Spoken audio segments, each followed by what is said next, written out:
All right, so you're ready to take on English, huh? Sounds like a plan. Well, we've got this YouTube video, right? It's Ryan and Amy from Listen to English podcast.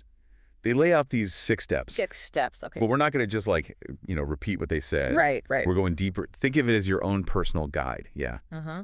Highlighting what really matters and how to actually make these steps work for you specifically. Love that. Personalization is key. Totally. So Ryan and Amy kick things off with this idea of listen every single day. Right, which sounds, I don't know, almost deceptively simple. Yeah, it's like, what are we, babies? Exactly. They even use that analogy. But there's serious science behind it. Like, think about it. We don't give babies grammar textbooks. We don't. But I guess my question is there a magic number? Like, how much listening is enough? You know, there's actually research on this. It's not just about quantity, though. It's about the kind of listening you're doing. Passive is good, sure. But focused listening, that's where the real magic happens. That's where their subtitle strategy comes in. Okay, so subtitles first, but then how do we ditch them?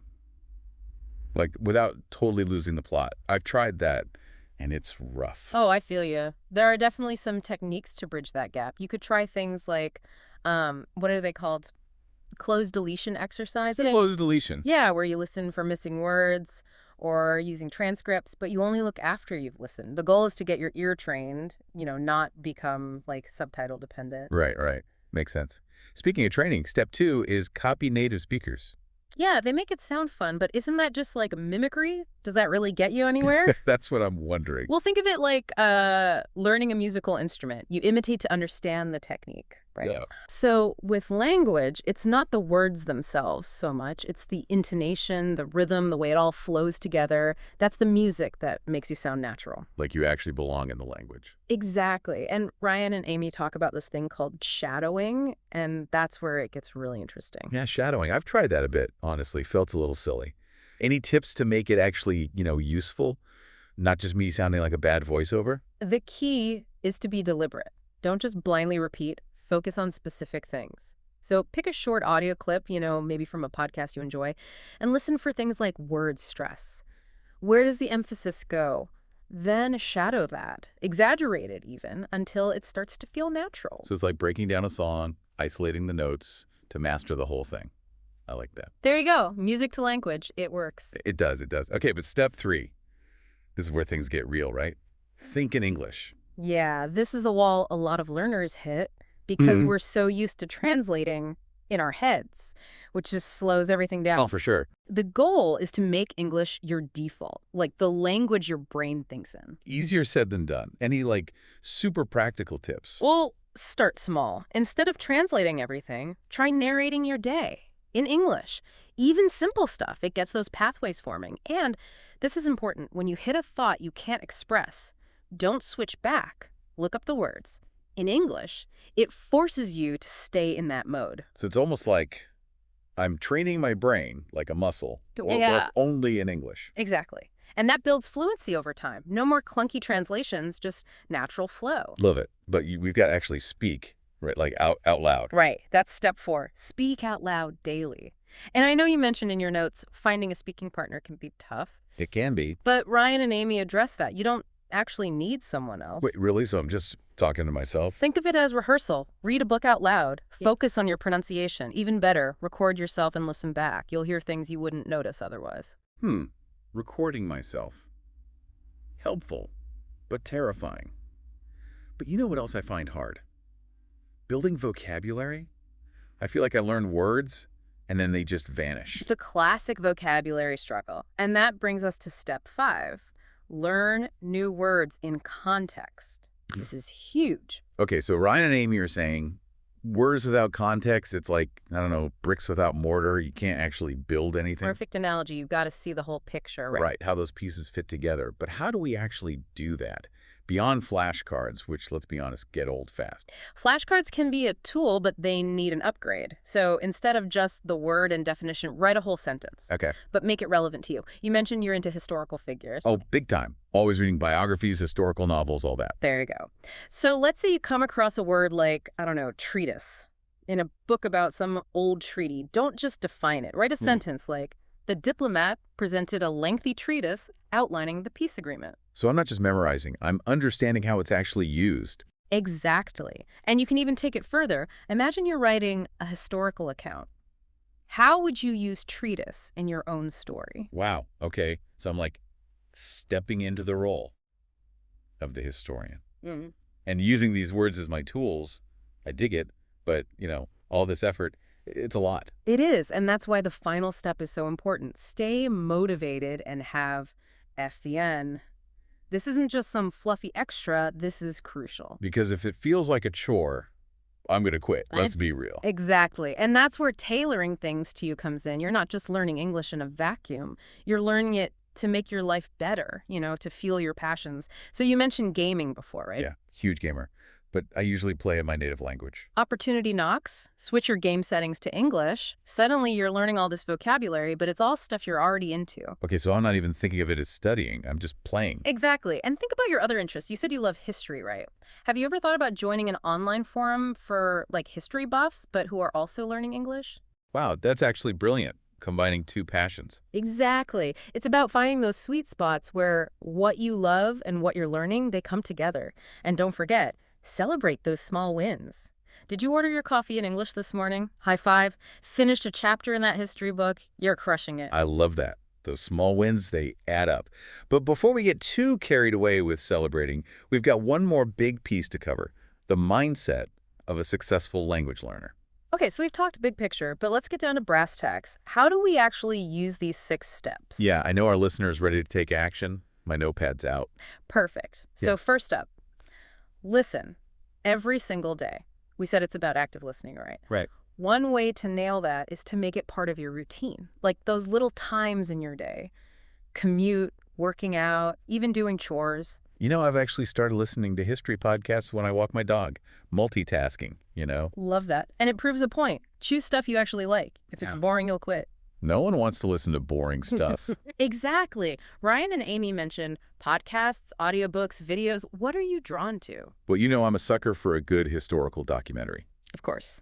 And I've been meaning to get back into audiobooks. So many great historical fiction titles out there. Great choices. And remember, it's not just about understanding the words. Yeah. Pay attention to the speaker, their pronunciation, how they use their voice, the pace. You can learn a lot from that. Oh, for sure. You mentioned the subtitle strategy before. I'm still not sold on how to, actually ditch the subtitles. Yeah. Got any tips? Absolutely. Try easing off them gradually. Watch with subtitles first, then pick a short bit, try it without, see how much you catch, then check the subtitles to fill the gaps. Like a little game. How much can I understand? Exactly. And as you get better, try switching the subtitles to your native language. Oh, okay. That forces you to really listen, not just rely on reading. That's smart. Okay, moving on. Step 2. Copy native speakers. Ready to unleash my inner mimic. But any tips on making it feel less awkward? Of course. It's all about practice. So pick an audio clip you like, something easy to understand, a scene from a movie, a podcast intro, even a song. Short and sweet to start. Build that confidence up. Exactly. Listen a few times, get the flow, the rhythm, then pause after each phrase, each sentence, and repeat it, as accurately as you can. Focus on the sounds, the tone, even the emotion behind the words. So it's kind of like acting almost. I like that. You're embodying the speaker, trying to become them. I can do that.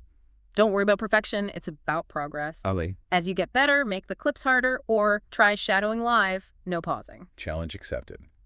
Okay, now, step 3. The big one. Think in English. How do we actually rewire our brains? It takes effort, for sure. One way is start labeling things around you in English, not just thinking table, but thinking table. So creating an English world in my head. Exactly. As you get comfortable, try doing your inner monologue in English too. Instead of thinking in your native language all day, switch it up. I feel like that'll lead to some weird conversations with myself. Maybe, but that's part of the fun, right? Experiment, see what works. Okay, now speak out loud daily. We know we don't need a partner, but what are some good solo activities? Besides just reading out loud and recording myself, I mean. Are for sure. One thing is describe your surroundings. Imagine you're giving a tour of your home or your office to an English speaker. Explain each room, each object, but in detail. Use the right words, the right grammar. So I'm walking around my house saying, here's the kitchen, there's the refrigerator, the stove, the oven. That's it. And you can make it harder. Add descriptions, opinions like, the kitchen is my favorite room. It's so bright and airy. I love this old stove, even though it's a bit temperamental sometimes. I'm literally narrating my life now. It's great practice. Another thing is practice phrases you'd use in real conversations, ordering food, asking for directions, that kind of thing. Oh yeah, stuff you need every day. Mhm. I can practice those while I'm cooking or walking to work. Exactly. The more you make English part of your life, not just a study subject, the more natural it'll feel. All right, so we've covered a lot of ground, but there's one crucial piece left. The mindset. Like, what does it actually take mentally to succeed at this whole language learning thing? This is huge. Even Ryan and Amy, in their video, they emphasized it. It's easy to get caught up in the tactics, but without the right mindset, you're going to hit a wall. It's like having a gym membership, but never actually going. Exactly. You can have all the fancy equipment, but if you're not motivated, This is going to happen. right. So let's break down some mental strategies that really work. First things first, patience. This is a marathon, not a sprint. No quick fixes here. Yeah. It's about putting in the time, the effort, being consistent. And that's where being kind to yourself comes in. There will be days when you're like, yes, I'm killing it. And other days where you're just like, "Oof, why am I even bothering?" It's normal. Any new skill, it's the same. Music, sports, you name it. There are going to be ups and downs. Totally. And something that helps is focus on your progress. Don't compare yourself to other people. It's so easy to look at someone who's fluent and be like, oh, I'll never get there. But that's Right. just setting yourself up for failure. Everyone learns differently, right? At their own pace. Exactly. Celebrate the small wins. Did you finally figure out that grammar rule that was driving you crazy? Awesome. Did you actually understand a whole conversation in English? High five. It's those little things that keep you going. And speaking of keeping you going, sometimes it helps to remember why you started this whole English learning journey in the first place. Like, what are your goals? That's a good question to ask yourself. Reconnecting with your why can be really powerful when you're feeling lost. For you, maybe it's being able to read those history books in the original language.